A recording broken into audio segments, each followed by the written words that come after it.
So, to continue where we're left with, naputol yung recording kanina. So, dito tayo, basahin natin. At 12 kilometers in the standard atmosphere, the pressure, density, and temperature are given below.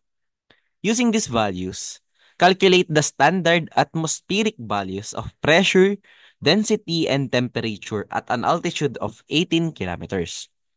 First things first, lista muna natin. So, ano-ano ba yung mga yan? So, ang una sabi, we have pressure, density, and temperature. So, altitude natin is 12 kilometers or 12,000 meters. We have pressure, density, and temperature of, for pressure, we have 1.9399 times 10 raised to negative 4 pascals. Simply Pascal yung Newton per square meter. Then we have 3.1194 times 10 raised to negative 10. 3.1 or 1 times 10 raised to negative 1 kilogram per cubic meter. And lastly, we have 216.66 Kelvin. Ang pinapahanap sa atin ay pressure, density, temperature at 18 kilometers. Pressure, density, temperature. So ngayon, intindihin muna natin yung tanong. Ang pinapahanap ay density, pressure, saka temperature at 18 kilometers or 18,000 meters. Ngayon, step zero muna tayo. San ba siya pasok? Sa gradient or sa isothermal? Isothermal region, 11,000, 25,000. Etong 12 kilometers, isothermal conditions na to. Eto namang 18,000, isothermal conditions din. So ngayon, ang dapat na step natin is para makuha yung density, pressure, and temperature at H is equal to 12 kilometers, kailangan muna natin kumpletuhin yung gradient region. But with this problem specifically, binigay na. So, meron ka ng values. Hindi mo na siya kailangan kunin. Ang kailangan mo nang kunin ay ito. So, ang formula for that is P is equal to P at reference multiplied by E raised to negative GO TR imbis na lambda R H minus H11 or H0 yung reference. Tapos same na din sa lahat yan. Ngayon, dito sa ating P, ito yung hahanapin natin. Ano ngayon ang reference natin? Ang reference natin ngayon ay P12. E raised to negative GO T R H natin minus ang reference ay 12. So dito is not 0 but should be R. So linisin ko lang.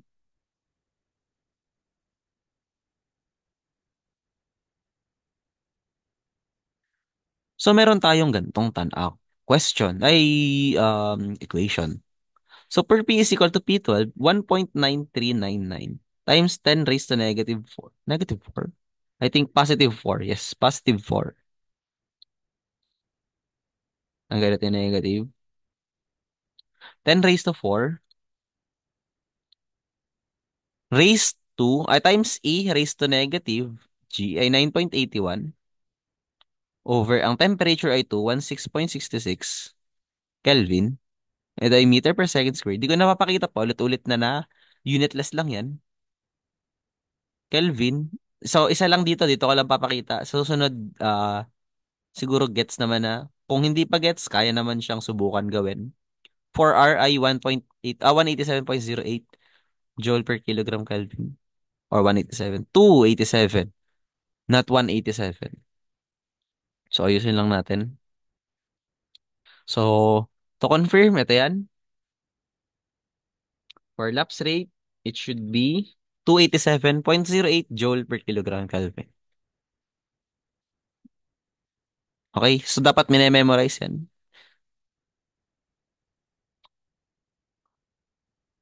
So, 287.08 joule per kilogram Kelvin multiplied by yung altitude which is 18,000. Yun yung H natin ngayon minus 12,000. So, ano mag-iwan dito? Etong joule magiging Newton meter. Yung Kelvin makakancel. Ngayon, itong Newton magiging kilogram meter per second squared. So, matatanggal tong kilogram, makakancel yan. Tapos, ano pa ito? May meters to, makakancel din yung meters.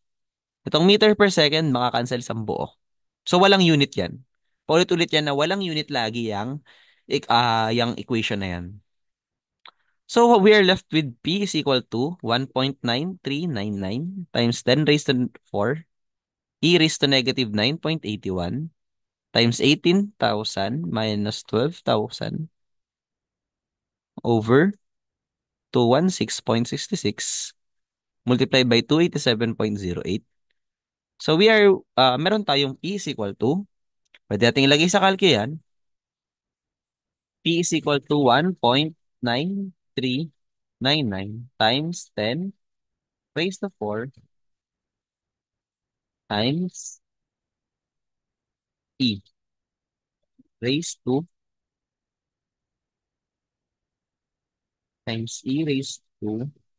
fraction negative 9.81 multiplied by 18,000 minus 12,000 is 6,000 over 216.66 multiplied by 287.0. We have T is equal to 7530.0395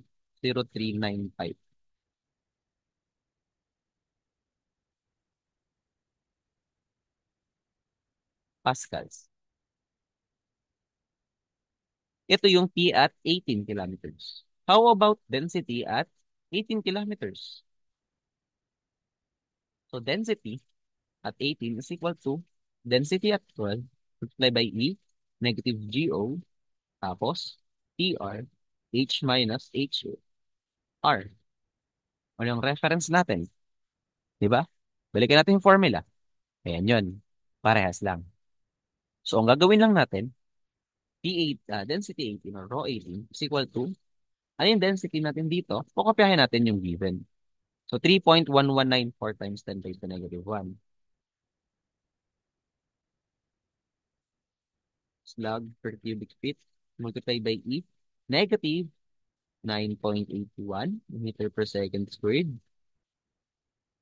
times 18,000 meters minus 12,000 meters over. Ang T natin ay 216.66 Kelvin multiplied by ang ating R ay 287.08 joule per kilogram Kelvin. So density at 18 is equal to mas madali siya ilagay sa calculator. So simply, palitan mo lang tong value of the palitan mo lang yung value ng ating pressure. Kasi same lang din naman yung kanyang E, yung values dun sa E. So papalitan lang natin to. We have 3.1994. 3.1194 multiplied by 10 raised to negative 1. So, meron tayong 0.12108. 0.12108 slugs per, not slugs per cubic feet. This should be, ano pala tayo, metric. This is kilogram per cubic meter. Ayan. Tapos ang tanong, what is the temperature at 18? Since temperature from 11 to temperature at 25 is equal to isothermal, hindi mo na kailangan mag-solve. E at 18 is equal to 216.66 Kelvin. So we have temperature, we have density, and we have the pressure at 18 kilometers. Nakukuha to? With that, dagdag pala tayo ng ano. Ayan. So dito naman tayo sa kasunod na question. Consider an airplane flying at some altitude. The outside pressure and temperature are 2.65 times 10 raised to 4 Pascal and 220 Kelvin respectively. What are the pressure and density of it? So ito yung sinasabi ko na dapat hindi lang basta-basta ang nagsosolve ng formula kasi parang bago siya pakinggan. Dapat hindi lang tayo basta nagsasaulo pala ng formula. So parang bago siya pakinggan, di ba? Iba yung pinapahanap. Pressure altitude, saka density altitude. Pero ipapakita ko sa inyo na andito na to. Kailangan nyo lang intindihin. So sulat muna natin yung form, yung values. So we have pressure na ambient. So pressure natin daw ay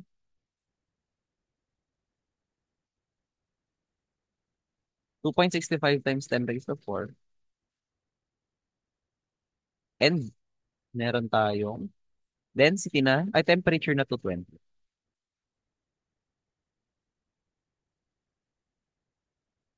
Kelvin. So pinapahanap ay temperature and pressure and density altitude. So dito, madali. For pressure, hindi natin alam, di ba? Some altitude daw. So pressure is equal to pressure at some altitude multiplied by 1 plus lambda H over TO raised to 5.26. Ito, ito yan. Unknown altitude. Ito ay SSLC. Tapos ito, TOB, given na. Meron ka temperature. Meron ka ding lambda. Nasa gradient to, mga tick. Yun pa yung assumption natin muna. Tapos ano na lang yung kulang? May H. Ano yung H na yan? Altitude. Since H is andito sa P, this is pressure, altitude. So, sulat natin. Bigyan ko kayo ng two options. Una muna, ang gawin natin ay kung may ship solve na available or kung pinapayagan. So we have yung P palitan natin. 2.65 times 10 raised to 4 pascals is equal to 1013.25 pascals multiplied by 1 plus negative 0.0065 Kelvin per meter multiplied by density, pressure, high altitude pala, sorry. Pressure altitude multiplied by temperature dun sa labas ay, no, this is TO pala, sorry. Temperature at SSLC should be not 220 but 288.16 Kelvin raised to 5.26. Upon using ship solve, ito yan. So, clear natin.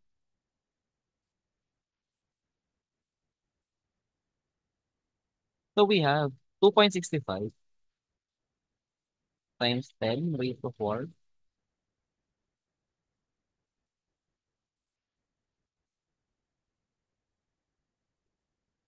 Tapos, we have 1013.25 times 1 plus negative 0.0065 multiplied by x. Ito yung hinahanap natin over 288.16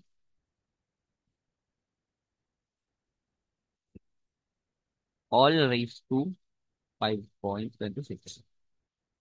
Hindi ko na raise.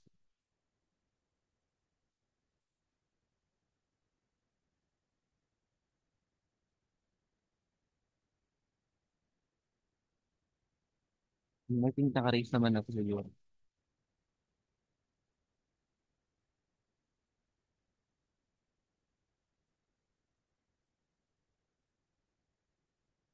X is equal to 42. Hmm, hindi siya yung error nitong calculus. Solve again. Dapat kasi naka-raise siya. Hindi gumagana yung button. Sure. 10, 13, 25.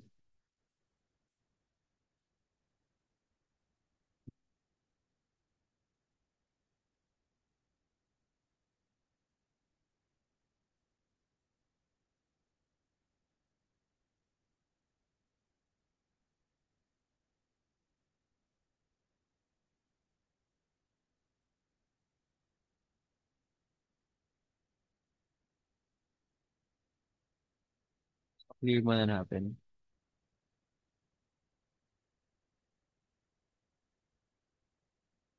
Ano ito gawin natin?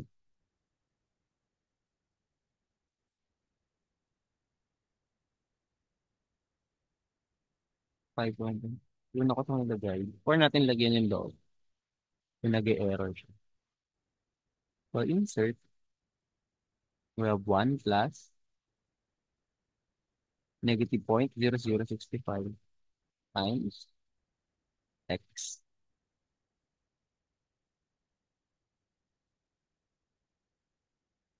Kailangan specific dun sa sa position nyo sa taas. So dapat kung exponent, it should be exponent. Ayun lang. So emulator kasi ito and not actual calculator. So expect some bugs dito. Which hindi mo naman ma-experience kung may hawak ka ng calculator sa'yo. 2.65 times 10 raised to 4. Solve for x. We got. And again, it's the bug again for calculus. So, hindi naman ako gagamit ng emulator sa exam. Sa ginagamit naman ni actual calculator. But this one, kapag na-shift solve nyo to, it should be equal to 9982.44359. HP is equal to 9982.4459 meters. Nakuha? Ito yan. Or if kilometers, ilalagay mo lang yung counterpart. Now, paano naman kung hindi allowed ang shift solve? So, anong gagawin natin? Siyempre yan. So, sulat mo natin yung formula. T is equal to T0 multiplied by 1 plus lambda H over TO raised to 5.96. First thing first, siyempre, lipat muna natin to. T over TO transpose 1 plus lambda H over TO raised to 5.96. Para mababa to, we need to use the natural log function. So, by using natural log, one property of natural log is that ln A raised to B is equal to B ln A. So, pwede nating ibaba to. So, mangyayari, ln T over TO equal to 5.26 ln 1 plus lambda H over TO. Then, itong 5.26, i-transpose natin. So, 1 over 5.26 T over TO is equal to ln 1 plus lambda H over TO. Tapos ito, magiging, may ln pa pala to. Magiging ln T over TO raised to 1 over 5.26 is equal to ln 1 plus lambda H over TO. So, ln makakancel. May iwan sa atin ay P over PO raised to 1 over 5.26 is equal to 1 plus lambda H over TO. So, ito pala ilipat ko lang.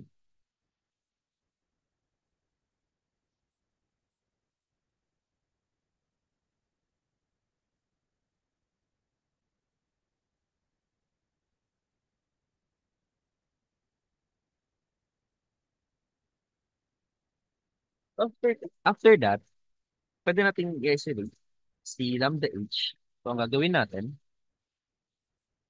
is we can actually write this as ganito. P over PO is to 1 over 5.26 is equal to yung general formula. PO plus lambda H over TO. So with that, we have T over PO raised to 1 over 5.26 multiplied by T0 is equal to T0 plus lambda H. Di ba? Then we have P over PO, 1 over 5.26 times TO, minus, or pwede na palang ano, diretso na lang pala natin kanina. Mamaya na tayo mag-simplify, sorry.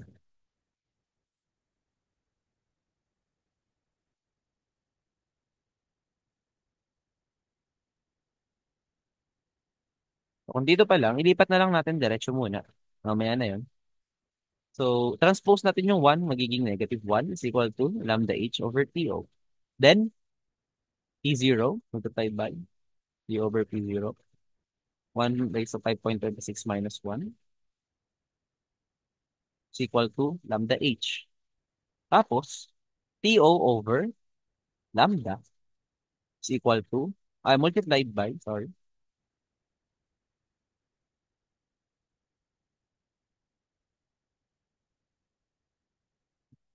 multiplied by lambda over, T over lambda over, T over lambda multiplied by the quantity minus 1 equal to H, ito yung HP. So, try natin sa calculate if lalabas siya. Kasi may problem dito kanina. So, para makuha natin yung HP, so, ang kailangan natin ay TO over lambda. So, ang T0 natin ay should be yung ating 288.16 over, I'm sorry, sobra. Lambda is negative po 0.00. So, not negative. Nawala yung negative. Negative 0.0065 multiplied by P over P0. Ang P natin ay ito, yung kanina. P is equal to 2.65 times 10 raised to 4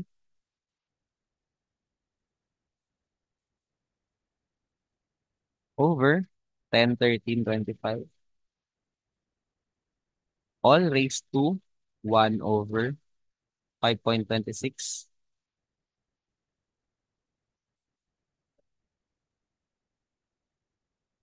minus 1.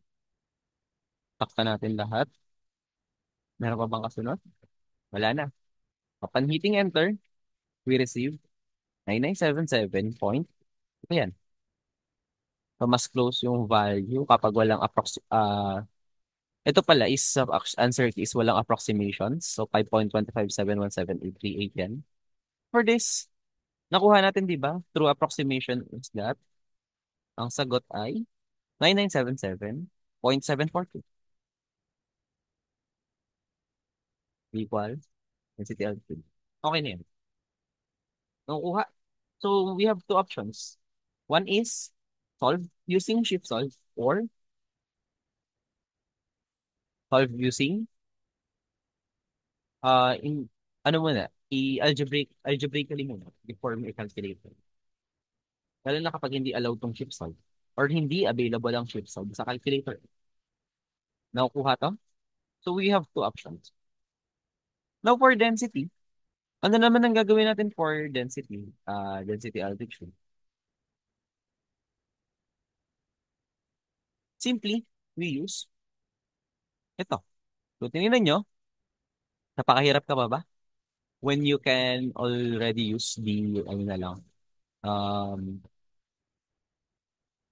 the ideal gas equation. So we can directly input it. Tapos gamitin na lang natin yung known values for that. So with that, pwede mo naman kasing it's up to you if you will get it from scratch or use relations. Madami namang formulas, approaches for that. So it is up to you kung ano yung gagamitin mo kung saan ka komportable. So dito, try natin yun. For the density. Solve din natin. So for density, equal to density 0 multiplied by 1 plus lambda h over TO raised to 4.26. This is negative GO over lambda r minus 12. 5.26 minus 1 is simply 4.26. Ngayon dito, density is unknown. Pero we have values dito kanina. So meron kang peak and meron kang peak. So pwede natin gamitin yan.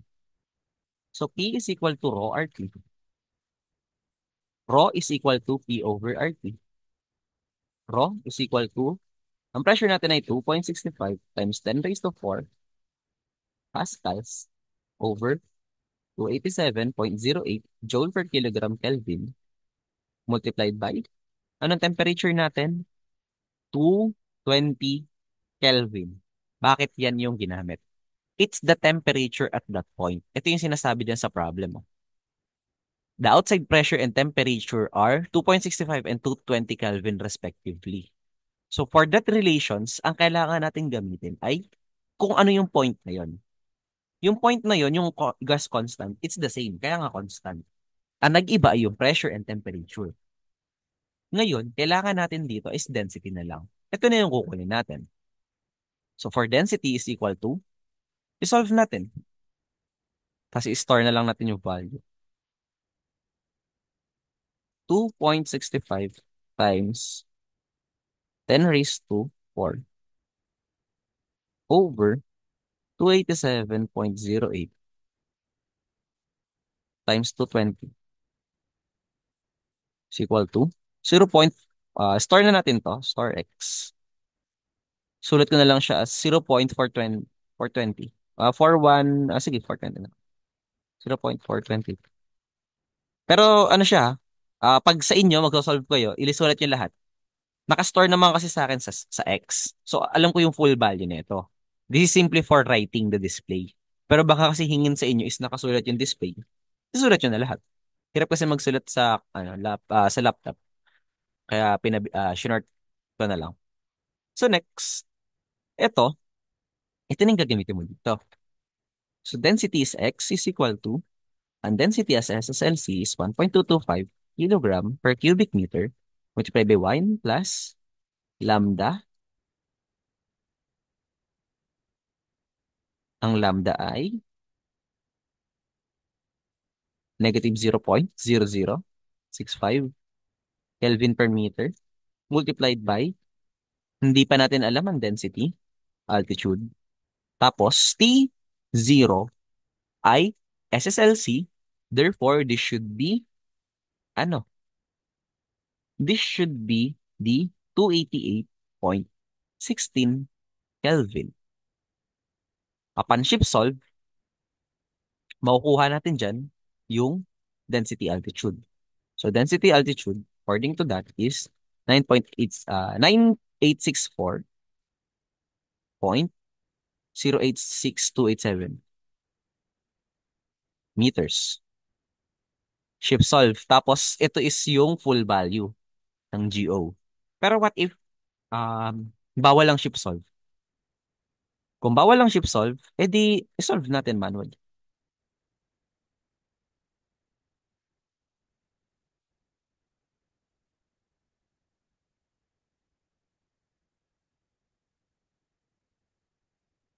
So, solving it manually, we have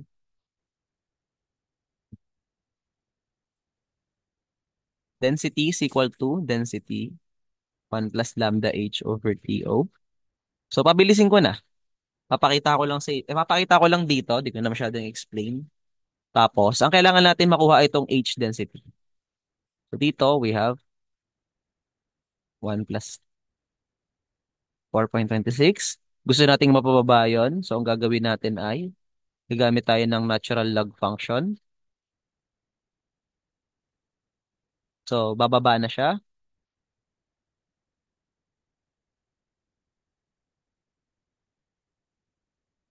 So, after that, ilipat natin. Halos magiging kamukha lang to nung kanina.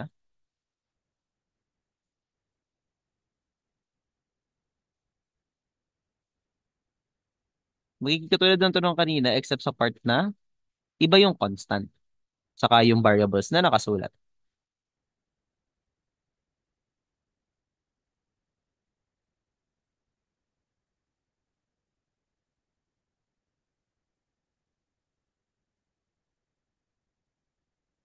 Ngayon, after nito, pwede nating tanggalin yung ln.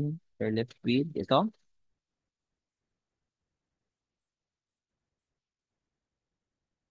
Pwede nating ilipat yung 1. So we have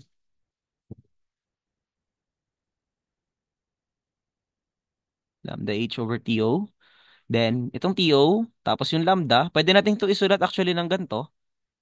Ay, sorry. It should be, same lang din naman to ha. Maglagay na lang tayo ng, observe na lang siguro. 1 over 4.26 minus 1 is equal to lambda h over TO.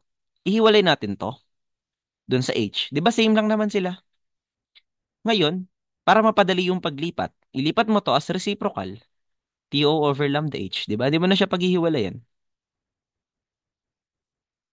1 over 4.26 minus 1 equals h density.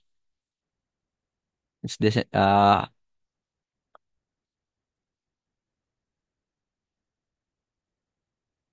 ayan. So dito, input na lang natin yung mga kulang.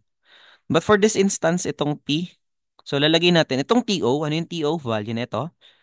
It is 288.16 Kelvin over negative 0.0065 Kelvin per meter. Next, we have density is ito yung X, kilogram per cubic meter. Bakit X? Ito yung na-solve kanina. Ito yan. Tapos over, density at 0 ay 1.225 kilogram per cubic meter.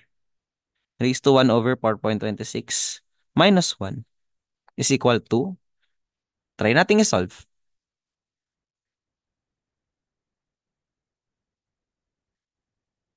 So we have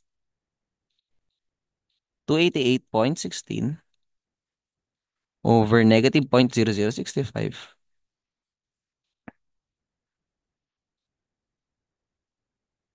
We have X over 1.225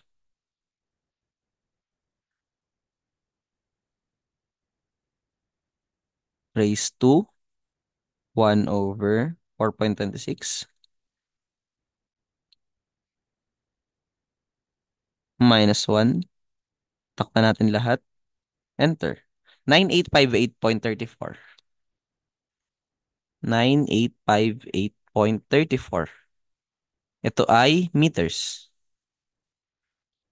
So kung babalik, 9864958. Close sila kasi magkaiba lang yung value nung 4.25, 75, 38, 78.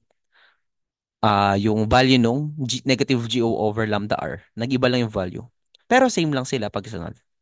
Nakukuha yan? Two options. It's either shift solve or algebraic. Kayo bahala. And lastly, ito na, last problem. During a flight test of new airplane, the pilot radios to the ground that she is in a level straight flight at standard altitude of 35,000 feet. So ang tanong, what is the ambient air pressure far ahead of the airplane? So meron tayong isang given lang, tapos isa lang hinahanap. H equals 35,000 feet. Question, what is the pressure at that altitude? So first step, identify natin kung nasan ba siya. Kaso ito ay meters. Paano kapag, uh, paano kapag yung binigay ay in feet? So, di ba, meters kasi yung madaling tandaan. 11 to 25 lang. So, ang palatandaan dito is, convert nyo muna to. 11,000 meters times 3.28 feet over 1 meter is equal to, saka yung isa, 25,000 meters times 3.28 feet over 1 meter. Excuse me. So, 11, 1, 2, 3 times 3.28 is equal to 36,080. Ito yung madaling tandaan. Matatandaan nyo na to as you go along. 3680 feet. Tapos yung 25,000 feet times 3.28 is equal to 82,000 feet. So, di ba madali lang din tandaan to? Pwede namang i-memorize, pwede hindi. Kasi mumultiply mo lang naman by 3.28. Ngayon, ang tanong dito, anong region to? 35,000 feet. It is less than 36,080 feet. Therefore, this is gradient. Andito pa lang siya. Hindi siya umabot dito sa 11 and 25. Baka nandito lang yan. About 10.67 kilometers. So, anong kailangan nating formula? So, pressure should be P0 multiplied by 1 plus lambda H over TO raised to 5.26. So, madali na. pH is equal to, or P, 35,000 feet.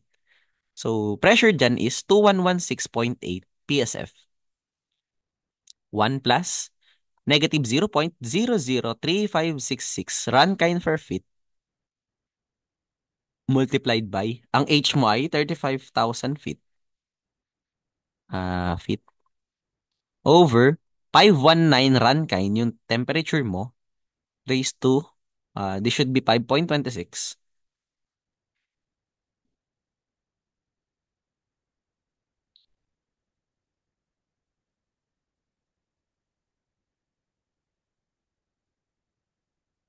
Tapos, pH is equal to, solve lang natin. 2116.8 multiplied by 1 plus negative 0.003566 times 35,123,000 feet over 519 raised to 5.26. We have 489. So, titingnan mo dito, same lang din yan. 489.4804. 498 pala, sorry. 498.0936.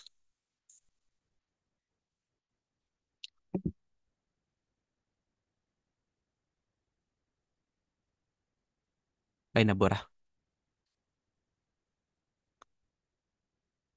So, ano nawala doon? Yung buong equation.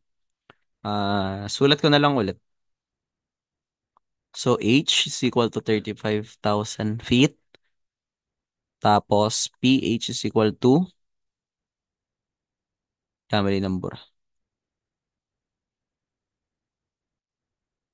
pH is equal to P0 multiplied by 1 plus lambda H over TO, 5.26, 11,000 meters, H, 25,000 meters, 11,000 meters by 3.28 feet over 1 meter is equal to 36,080 feet. Kung kabisado nyo, kakasolve nyo, mga kabisado na nyo na to along the way. So, tulad nung nangyayari sa akin dito, kahit hindi ko siya ilabas ng calcu, alam ko na yun yung magiging sagot. So, dapat ito ay pasok siya sa gradient. Then this one, sa solving na tayo na part, pH is equal to, P0 is equal to 2116.8 PSF, 1 plus, negative 0.003566, Rankine per feet, multiplied, ito yung negative multiplied by H is 35,000 feet, over, we have TO at 519 Rankine, raised to 5.26, pH is equal to 498.